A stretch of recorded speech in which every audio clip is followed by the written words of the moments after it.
So, hey guys, it is a Roots, South African Roots, and I wanted to bring up some discussion with you today about serial offenders. So, I have come to realize, which I'm sure many of you have, that a lot of the offenders within our communities, within our country, are serial offenders. They are not the people that are doing something wrong once. They're not some people who are doing it wrong twice. Some people are doing it about a good solid 8 to 12 times and still getting away with it. So my questioning is, at what point are we planning on putting our foots down? I can understand the hesitancy in the prosecuting sort of system when you're not sure if it's true or not, especially in some instances where you can't always prove 100%, maybe for the first person, maybe for the second person. But if you have 4, 5, 6, 7, 8 people coming through saying the same thing, eventually it has to be recognized that obviously there's a problem and it needs to be sorted, and these people still get options with parole. I do not understand how it happens.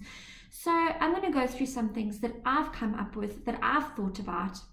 This is not just for prosecution. There is another topic in here, and I'm actually going to start off with that topic, and that topic is a hot topic everywhere, always, and it's abortion. So I know that everyone is always fighting for whether people are allowed to abort, people are not allowed to abort, people are allowed to abort, people are not allowed to abort, and that's every country. Everyone's always like, what are we going to do? Are we going to allow this? Or are we not going to allow this? I religiously don't think it's right. I would not do it myself, but do I understand that some people are in situations where they may need to use that option? Yes.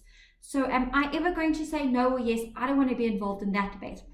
However, the debate I do want to be involved with is, did you know that the percentage of repeat abortionists is very, very high? It's about 35 to 40% of the population are not just having one abortion, but they are coming back and potentially having 2, 3, 4, 5, 6 unlimited numbers of abortions.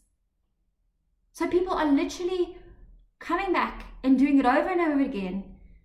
That just seems like a terrible system. I don't know how we haven't done something to not prevent maybe the first abortion, but the fact that people are coming back and back and back and back is a freaking big problem, and I have a solution for it. Why, when these ladies are not taken into the clinic, okay, they get the abortion done. I'm not in favor of it, but I also am aware that economically our country cannot sustain more people. I'm not an idiot. I know that the government cannot afford to pay for more lives right now. Even first world governments have problems paying for that. They have problems sustaining that. They can't sustain those lives, and who looks after the children? And there's this whole argument about whether foster care is better. I'm not getting into that. It's a lot. However, when these women go into the clinics and they abort the baby, they have these abortions, why are they not given IUDs? Why are they not giving devices that prevent them from falling pregnant again, like within a short period of time? You know, a copper tea, I'm going to give you an example. A copper tea, it lasts 5 years. You put it in, the person can't fall pregnant for 5 years. That doesn't mean that if they would want to, let's say they meet their husbands within the next 5 years and they decide, okay, maybe I want to fall pregnant, they can take it out. But the problem is, people are using abortion like contraception. Contraception is not abortion. It's supposed to be an option for the desperate, not for the repeat customers. It's not supposed to be something that people keep coming back and coming back and coming back. So why are we not taking government funding and funding IUDs? Go to the people who make the Moreno, go to the people who make the copper teas.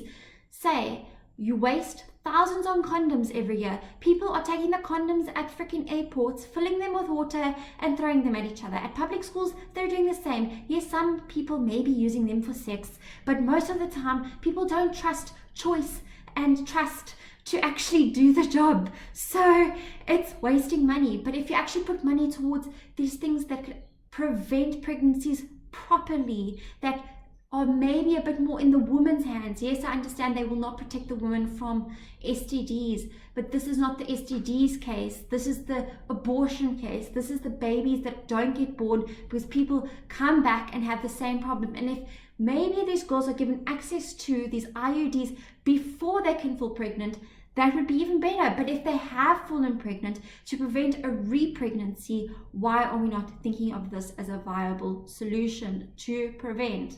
And I'm talking like multiple countries now. Why are we not thinking about this? Okay, next topic. This was a good one. Next one, rape. Okay, in South Africa, it's wild out there. Like, we have the highest rape statistic, I think, pretty much worldwide. I know way too many women who have been sexually assaulted. Like, the number is atrocious. It is not in the thousands, it is in the millions. It is so regular that it is not uncommon. That is a big problem. Why are men being allowed to do this mostly? And I know there are women who partake in this as well. However, I do find it is majority male. That's just what it is. And when there are not one or two, because I understand sometimes one or two women might come forward and say, hey, look, this guy did something to me, and you're hesitant to believe them. But when 8, 9, 10 women come forward and are saying the same things, and it's not like in corporations, this is like out on the streets, this is like identifying them through like bodies, like fluids, not even knowing who the person is, just identifying them as a serial rapist. Why are these people not being castrated? And I'm not talking about old-fashioned castration, because that is inhumane, I agree. Why are these people not being chemically castrated in our country? Because I bet if you made that a solution, or if you made that a possibility that people could be chemically castrated, should they be found guilty, the repercussions would prevent a lot of people from acting out, from behaving the way they are behaving. We are not protecting our women in our society. And why are we not doing that? Whose benefit is that towards? I just want to say, and I'm not saying now maybe 3 women. Let's say that even a high number. Let's say 5 women. If 5 women come forward and accuse the same man through DNA tests, through that they have been sexually assaulted, and then the government is not going to do anything about that. They're not going to do anything. These guys get out on parole. They get out. They spend 10 years in jail, and that's that, because the jails are full, which I'm going to discuss in my decentralization video coming up. But the point being is, at what point do we put our foots down and say no is no? And furthermore, and the last topic of today is murder. Why are our murdered people, our people that are murderers, our murdered people, not the murdered people, they can't speak for themselves, but I'll speak for them.